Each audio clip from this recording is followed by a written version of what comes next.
అందరికీ నమస్కారం। ముందుగా ఈ వీడియోకి ఒక లైక్ కొట్టి మన ఛానల్ ని సబ్స్క్రైబ్ చేసుకోండి। నవంబర్ 2వ తేదీన ఆదివారం నాడు క్షీరాబ్ది ద్వాదశి వచ్చింది। కార్తీక మాసంలో వచ్చే క్షీరాబ్ది ద్వాదశిని అత్యంత పర్వదినంగా పరిగణిస్తారు। ఈ క్షీరాబ్ది ద్వాదశి నాడు విష్ణుమూర్తి లక్ష్మీదేవిని వివాహం చేసుకుంటాడు। అలాగే ఈ క్షీరాబ్ది ద్వాదశి రోజునే దేవదానవులు క్షీరసాగరాన్ని మదించారు।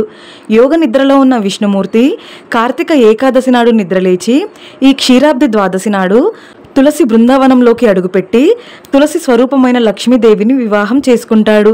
కాబట్టి ఎంతో శక్తివంతమైన ఈ క్షీరాబ్ది ద్వాదశి నాడు లక్ష్మీనారాయణులను ఎలా పూజించాలి, తులసి కళ్యాణం ఎలా చేయాలి, తులసి వివాహం చేయలేని వారు ఏం చేయాలి, ఇలా ఎన్నో అద్భుతమైన విషయాల గురించి ఈ వీడియోలో తెలుసుకుందాం। ముందుగా ఈ వీడియోకి ఒక లైక్ కొట్టి ప్రతి ఒక్కరూ ఓం నమః శివాయ అని కామెంట్ చేయండి। నవంబర్ 2వ తేదీ క్షీరాబ్ది ద్వాదశి నాడు ఎవరైతే దీపారాధన చేస్తారో అలాంటి వారికి ఆయురారోగ్యాలు అష్టైశ్వర్యాలు ప్రాప్తిస్తాయని మన వేదాలు వివరిస్తున్నాయి। విశేషంగా ఈ క్షీరాబ్ది ద్వాదశి నాడు లక్ష్మీ స్వరూపమైన తులసి కోటను అలాగే విష్ణు స్వరూపమైన ఉసిరి చెట్టును పూజించాలి। ఉదయాన్నే తులసి కోటలో దీపారాధన చేసి సాయంత్రం సూర్యుడు అస్తమించిన తర్వాత తులసి కోటలో ఉసిరి కొమ్మను పెట్టి వివాహం జరిపించాలి। కాబట్టి ఆడవారు ఉదయాన్నే నిద్రలేచి ముందుగా తులసి కోటలో దీపం వెలిగించి తులసి కోటకు నమస్కారం చేసుకోండి। విశేషంగా ఈ క్షీరాబ్ది ద్వాదశి నాడు తప్పనిసరిగా లక్ష్మీదేవిని అలాగే విష్ణుమూర్తిని పూజించాలి। పూజ చేసే ఆడవారు తెల్లవారుజామునే నిద్రలేచి ఇల్లంతా శుభ్రం చేసుకొని పసుపు నీటితో ఇంటిని శుద్ధి చేసుకోండి। అలాగే ఇంటి గడపలకు పసుపు రాసి కుంకుమ బొట్లు పెట్టి ఇంటి గుమ్మం ముందు బియ్య పిండితో ముగ్గులు వేసుకోండి। పూజ చేసే ఆడవారు ఎరుపు రంగు వస్త్రాలు కానీ పసుపు రంగు వస్త్రాలు కానీ ధరించాలి। అలాగే కాళ్లకు పసుపు రాసుకొని ఇంట్లో దీపారాధన చేయాలి। ముందుగా కొన్ని అక్షింతలను సిద్ధం చేసుకోండి। అలాగే ఒక రాగి చెంబు నిండా నీళ్లు పోసి అందులో 2 తులసి దళాలు వేసి మీ పూజ గదిలో పెట్టుకోండి। మీ పూజ గదిలో ఉన్న విష్ణుమూర్తి చిత్రపటానికి ఎదురుగా దీపారాధన చేయాలి। ముందుగా పసుపు గణపతిని తయారు చేసి గణపతికి పూజ చేయండి। గణపతికి నమస్కారం చేసుకుని విష్ణుమూర్తిని అలాగే లక్ష్మీదేవిని పూజించాలి। విశేషంగా ద్వాదశి పూజ కోసం తప్పనిసరిగా తులసి దళాలు ఏర్పాటు చేసుకోండి। మీ పూజ గదిలో ఉన్న విష్ణుమూర్తి చిత్రపటానికి తులసిమాల సమర్పించి నమస్కారం చేసుకోండి। అలాగే గులాబీ పూలతో లక్ష్మీదేవిని అలంకరించుకోవాలి। తులసి దళాలతో విష్ణుమూర్తిని పూజిస్తే కోరిన కోరికలన్నీ నెరవేరుతాయని నమ్మకం। విశేషంగా ఈ క్షీరాబ్ది ద్వాదశి నాడు ఎవరైతే తులసి దళాలతో విష్ణుమూర్తిని పూజిస్తారో అలాంటి ఇళ్లలో ధన ధాన్యాలకు కొరత ఏర్పడకుండా సకల ఐశ్వర్యాలు ప్రాప్తిస్తానని ఆ విష్ణుమూర్తి వరమిచ్చాడట। కాబట్టి ఇంతటి అద్భుతమైన క్షీరాబ్ది ద్వాదశి నాడు ప్రతి ఒక్కరూ తప్పనిసరిగా విష్ణుమూర్తి చిత్రపటానికి తులసిమాలను వేసి నమస్కారం చేసుకోండి। విశేషంగా ఈ క్షీరాబ్ది ద్వాదశి నాడు పిండి దీపాలు వెలిగిస్తే చాలా మంచిది, లేదా మట్టి దీపాలు వెలిగించినా సరిపోతుంది। మీరు ఏ దీపాలు వెలిగించినా సరే ఆ దీపానికి ముందుగా పసుపు రాసి 3 చోట్ల కుంకుమ బొట్లు పెట్టుకోవాలి। ఈ ద్వాదశి పూజలో తప్పనిసరిగా 2 దీపాలు వెలిగించాలి। అలాగే మీ పూజ గదిలో తప్పనిసరిగా కొన్ని తులసి దళాలు పెట్టుకోండి। ఇక స్వామివారికి నైవేద్యంగా బెల్లం పానకం అలాగే వడపప్పును నివేదించండి। అలాగే 2 అరటి పండ్లను కూడా నివేదించండి। నైవేద్యం చుట్టూ మంచినీళ్లు చిలకరించి దేవునికి నైవేద్యాన్ని చూపించండి। ఈ విధంగా స్వామివారిని పూజిస్తూ ఓం నమో భగవతే వాసుదేవాయ అనే మంత్రాన్ని చదువుతూ స్వామివారిని పూజించండి। చివరగా స్వామివారికి హారతి కర్పూరం సమర్పించి మనస్ఫూర్తిగా దేవునికి నమస్కారం చేసుకొని 3 ప్రదక్షిణాలు చేయండి। అలాగే తలపైన అక్షింతలు వేసుకోండి। పూజ చివర్లో తలపైన అక్షింతలు వేసుకుంటే దేవుని ఆశీర్వాదం ఖచ్చితంగా లభిస్తుంది। అదేవిధంగా మీ పూజ గదిలో పెట్టిన తులసి నీటిని తీర్థంలాగా స్వీకరించాలి। ఈ తీర్థం నీటిలో పుష్కలంగా దైవశక్తి ఉంటుంది। ఈ తులసి తీర్థాన్ని స్వీకరిస్తే ఆయుర ఆరోగ్యాలు సిరి సంపదలు కలుగుతాయి। ఈ విధంగా విష్ణుమూర్తిని అలాగే లక్ష్మీదేవిని పూజించి ఉదయం అంతా ఉపవాసం ఉండాలి।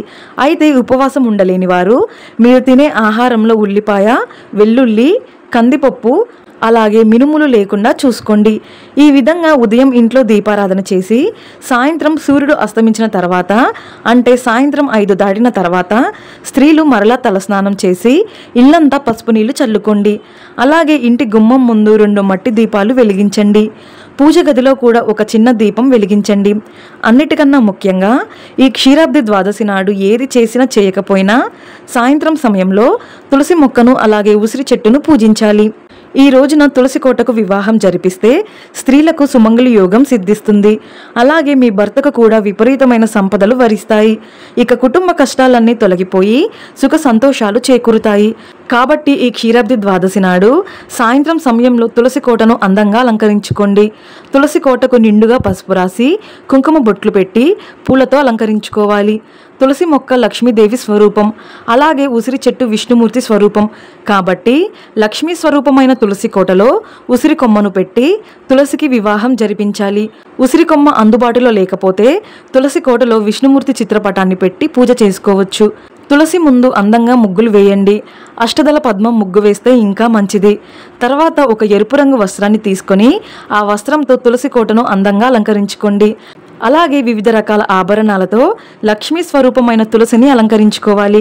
ఇక తులసికి నైవేద్యంగా పచ్చిపాలు, బియ్యం, అరటి పండ్లు, అలాగే బెల్లంతో చేసిన పరమాణాన్ని నివేదించాలి. ఈ విధంగా తులసి కోటను అలంకరించి తులసి ముందు దీపారాధన చేయండి.